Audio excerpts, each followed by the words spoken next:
ബാണാസുര സാഗറിൻ്റെ ഒരു ഷട്ടർ തുറന്നു കഴിഞ്ഞു.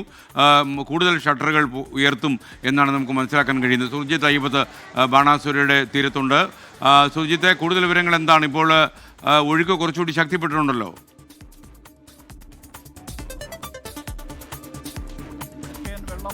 പരന്നൊഴുകുന്നതാണ് നമുക്കിപ്പോൾ കാണാൻ കഴിയുന്നത്. ഒരു ഷട്ടറാണ് നിലവിൽ ഉയർത്തിയിട്ടുള്ളത്. കൂടുതൽ ഷട്ടറുകൾ ഉയർത്തുമോ എന്നുള്ള കാര്യത്തിൽ വ്യക്തതയില്ല. എന്തായാലും ഒരു ഷട്ടർ ഉയർത്തിയിട്ടുണ്ട്. ആ ഷട്ടർ ഉയർത്തുന്നതനുസരിച്ച് ഇപ്പോൾ വെള്ളം പരന്നൊഴുകുന്നു. അത് പുഴയായി എത്ര ദിവസം അത് ഈ പ്രദേശം വളരെ ഡ്രൈ ആയി കിടന്നൊരു പ്രദേശം അതിപ്പോൾ നനഞ്ഞു കുതിർന്നത് പുഴയായി മാറുന്നു. ആ പുഴ നേരെ പോകുന്നത് ഈ കാരമാൻ തോടിലേക്കാണ്. കാരമാൻ തോടിൽ നിന്ന് പന്തിപ്പൊയിൽ ഭാഗത്തേക്ക് പോകും. അവിടെ നിന്ന് പുതുശ്ശേരിക്കടവ് ഭാഗം വഴി മുണ്ടക്കുറ്റി ഒപ്പം ചേരിയങ്കൊല്ലിയുടെ ഭാഗമാകും.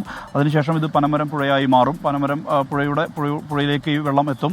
അതിനുശേഷം നേരെ കബനിയുടെ തടത്തിലേക്ക്, അതായത് കബനി മേഖലയിലേക്കാണ് കബനി പുഴയാവുകയാണ് ചെയ്യുന്നത്. അത് കൂടൽക്കടവ് പ്രദേശത്താണ്. മാനന്തവാടി പുഴയുമായി ചേർന്ന് കൂടൽക്കടവ് പ്രദേശത്ത് വെച്ച് അത് കബനിയാകും.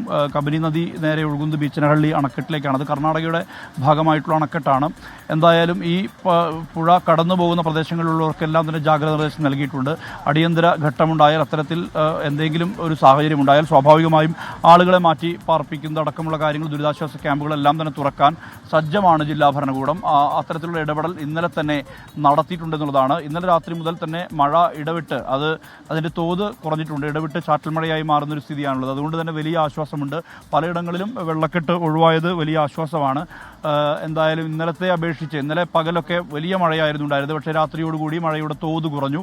അതുകൊണ്ട് തന്നെ ചിലയിടങ്ങളിലൊക്കെ വെള്ളക്കെട്ടുണ്ടെങ്കിലും പല പ്രധാനപ്പെട്ട ഭാഗങ്ങളിൽ വെള്ളക്കെട്ട് ഒഴിവായ ഒരു സ്ഥിതിയുണ്ട്. അതുകൊണ്ട് തന്നെ വെള്ളം സുഗമമായ രീതിയിൽ തന്നെ കബനി നദിയിലെത്തുകയും അത് സുഗമമായ രീതിയിൽ തന്നെ ഒഴുകിപ്പോകും. അതിന് വേറെ പ്രശ്നങ്ങൾ ഉണ്ടാകില്ല, പ്രയാസങ്ങൾ ഉണ്ടാകില്ല എന്നുള്ളത് തന്നെയാണ് കരുതുന്നത്. അങ്ങനെ ഏതെങ്കിലും സാഹചര്യത്തിൽ ഇനി വെള്ളം ഉയരാനുള്ള സാധ്യത ഉള്ള സ്ഥലങ്ങളിലുള്ളവർക്കാണ് ജാഗ്രത നിർദ്ദേശം നൽകിയിട്ടുള്ളത്. അത്തരം മേഖലയിലുള്ളവരെ മാറ്റിപ്പാർപ്പിക്കുന്നതടക്കമുള്ള നടപടികൾ ആവശ്യമെങ്കിൽ നടത്താനുള്ള മുന്നൊരുക്കങ്ങളും ജില്ലാ ഭരണകൂടം നടത്തിയിട്ടുണ്ട്. ഇവിടുത്തെ 769.5 മീറ്ററാണ് നിലവിലെ ജലനിരപ്പ്. അതുകൊണ്ടാണ് ഈ അധിക ജലം ഒഴുക്കിവിടുന്നത്. 768 മീറ്റർ ആയാൽ അത് റെഡ് അലേർട്ട് പരിധിയാണ്.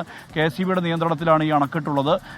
വൈദ്യുതോൽപാദനത്തിന് വേണ്ടി കക്കയം ഡാമിലടക്കം ഉപയോഗിക്കുന്ന വെള്ളം ഇവിടെ നിന്നുമാണ് ടണൽ വഴി കൊണ്ടുപോകുന്നത്. അത്തരത്തിലുള്ള ആവശ്യത്തിനൊക്കെ ഉപയോഗിക്കുന്നതാണ്. ഇപ്പോൾ നിലവിൽ സെക്കൻഡിൽ 8.5 ഘനമീറ്റർ വെള്ളം തുറന്നു വിടുമെന്നുള്ളതാണ് അറിയിച്ചിട്ടുള്ളത്. അനുസരിച്ചാണ് ഇപ്പോൾ വെള്ളം തുറന്നു വിട്ടിട്ടുള്ളത്. 50 ക്യൂബിക് മീറ്റർ പരിധി വരെ വെള്ളം തുറന്നു വിടും.